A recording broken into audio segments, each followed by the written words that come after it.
Beldum Community Day Classic is almost here in Pokemon Go, and in this video I will be going through all of the details for the event. I'll also be going through some tips, and I'll be going through the 100% IV CP values for Beldum and how good Metagross is in Pokemon Go. The event takes place on August 18th between 2 PM and 5 PM local time. Beldum will be appearing much more frequently in the wild, and it will have boosted shiny rates, so this will likely be the best chance to get the shiny family if you haven't got it yet. The bonuses will be quarter hatch distance when eggs are placed into incubators during the event. Lures and incense will be lasting for 3 hours, excluding daily incense, and you'll get 5 snapshot photobomb encounters with Beldum. You will also be able to evolve Metang, Beldum's evolution, between 2 PM and 7 PM local time to get a Metagross that knows legacy move Meteor Mash. I will be going through how good Metagross is with this move later on in the video, so stay tuned for that. There will be event themed field research to catch Beldum, rewarding Beldum encounters, Stardust, Great Balls, and more. There will be 2 bundles available in the in-game shop. For 1350 Pokecoins, you can get 50 Ultra Balls, 5 Super Incubators, 1 Elite Charge TM, and 5 Lucky Eggs. For 480 Pokecoins, you can get 30 Ultra Balls,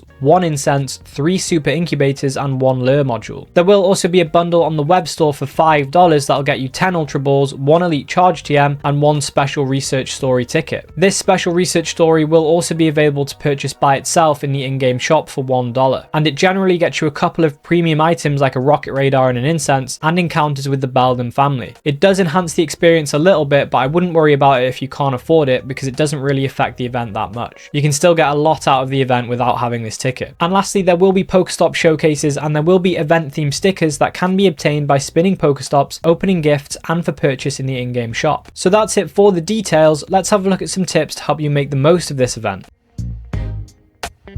So there are no specific XP or bonuses for this event, but you can always use Lucky Eggs and Star Pieces to boost the amount of these resources that you get. Generally, even without these XP and Stardust bonuses, Community Day is a good time to be using premium items because there are more Pokemon about, especially if you're in a place where there are a lot of Pokestops, because people tend to use their lure modules more during Community Day because you can get more value out of them with them lasting for 3 hours. This means there will be more spawns and more Pokemon to catch, meaning you will get more XP and Stardust than usual. If you have the resources to do so, you could always use Origin Dialga's Roar of Time adventure effect to extend your Lucky Egg and Star Piece duration, but with how limited Dialga candy can be, it's probably worth waiting and using this effect during other events where there are bonuses so you can stack your premium items on top of them. So I would recommend using Origin Palkia's Spatial Rend adventure effect instead, so you can increase the Pokemon encounter radius, allowing you to catch more Pokemon, and not only will it increase XP and Stardust gains, but it will also help you get more shiny Pokemon because you'll be checking more. Using an Incense is also worth doing because not only will it last for 3 hours during this event, but it will help keep the flow of Pokemon you encounter more consistent, especially if you walk through areas with low spawns. This means you'll keep getting consistent XP and Stardust. Also, if you use multiple Incense whilst Community Day is active, you can actually add 3 hours to your Incense per Incense used, so it's always worth doing this if you know you're going to continue playing after the event ends. I would also recommend doing Pokestop showcases because even if you don't rank highly, you will get some extra XP and Stardust just for taking part. And if you do happen to rank highly, you can get some premium items like Lucky Eggs and Star Pieces that you can use to increase your XP and Stardust gains. When it comes to maximizing candy, you can always stock up on Pinap Berries to use for the event, and you can Mega Evolve a Pokemon of the same type as the Pokemon you're catching to increase the amount of Candy, Candy XL, and XP you get per catch. And as Beldum is a Psychic and Steel type, I recommend Mega Evolving a Pokemon of this type, such as Alakazam, Slowbro, Steelix, Scizor, Gardevoir, Aggron, Medicham, Latias,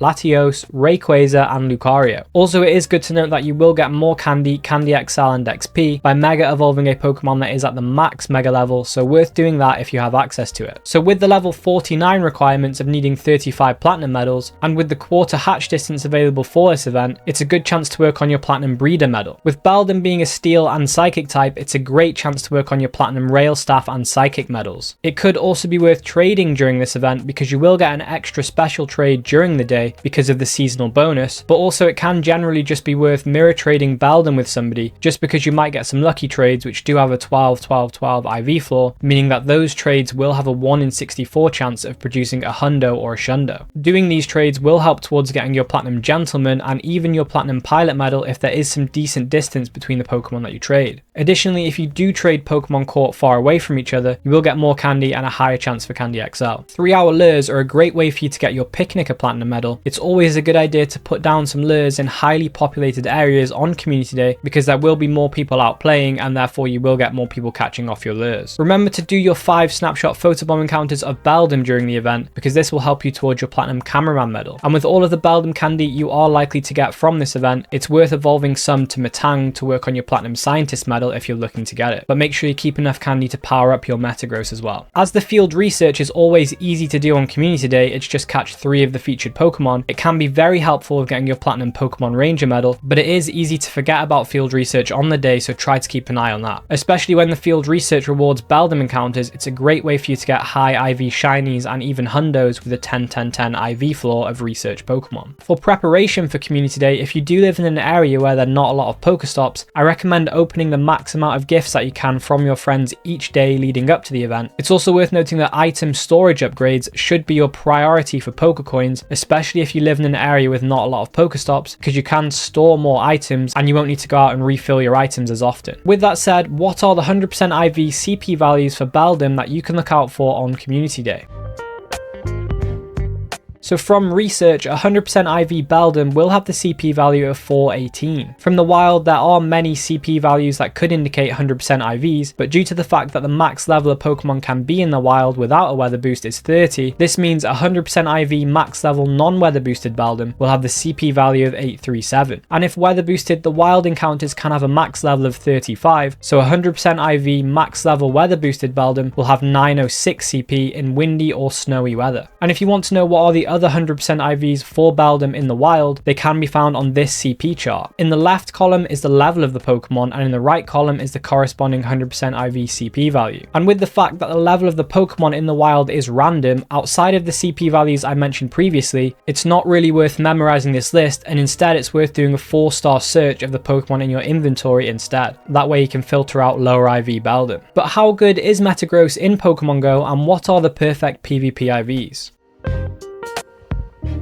So for the capped CP leagues like the Great League and the Ultra League, you more often than not want to have a general IV spread of low attack and high defense and high HP. This is because out of the 3 stats attack, defense and HP, attack increases the CP or the combat power of the Pokemon the most. So if you do have a higher attack IV, the CP of the Pokemon will be higher, and if you have a lower attack IV, the CP of the Pokemon will be lower. With a lower CP, you will be able to power up your Pokemon more before reaching the Battle League CP cap. This means that the defense and the HP of the Pokemon will be increased higher, and they will be able to stay alive longer and potentially land more attacks. This is the general case for Pokemon that have a max CP that is above the CP cap. However, if for example you have a Pokemon that maxes out at 2470 CP and you want to use it in the Ultra League with a CP cap of 2500, you would want the 15-15-15 IVs, so it could have a CP as close to the CP cap as it can possibly get to. Additionally, in the Master League there is no CP cap, so the 100% IV or the 15-15-15 IVs is the target. So Metagross is currently ranked very low in the Great League and the Ultra League, but it does see some play in the Master League where it is currently ranked 55 with moveset Bullet Punch, Earthquake and legacy move Meteor Mash. And as a raid attacker, Metagross is currently the 3rd best steel type attacker and the 2nd as a shadow with moveset Bullet Punch and Meteor Mash. It is also the 20th best psychic type attacker and 9th as a shadow with moveset Zen Headbutt and Psychic. It is also worth noting that it does have a mega form that hasn't yet been released in Pokemon Go, but when released it will improve Metagross as a raid attacker. So generally, Metagross is a strong raid attacker and even better as a shadow. It does want legacy move Meteor Mash to be at its best, so make sure you evolve your highest IV Beldum between 2 PM and 7 PM on August 18th to get this move. And if you do have any shadow Beldum, I would recommend removing frustration from them when you can during the 2024 Pokemon World Championships event, which runs from August 16th at 10 AM until the 20th at 8 PM local time. And I do have a video up on the channel if you want to know more about that event. Once frustration is gone, you can then evolve it in the same way as a regular Beldum on Community Day to get Meteor Mash. So as a raid attacker, Metagross with Meteor Mash is well worth going after. And if you want to know what other Pokemon are worth powering up in Pokemon Go as raid attackers and for Go Battle League, then I recommend checking out this video next.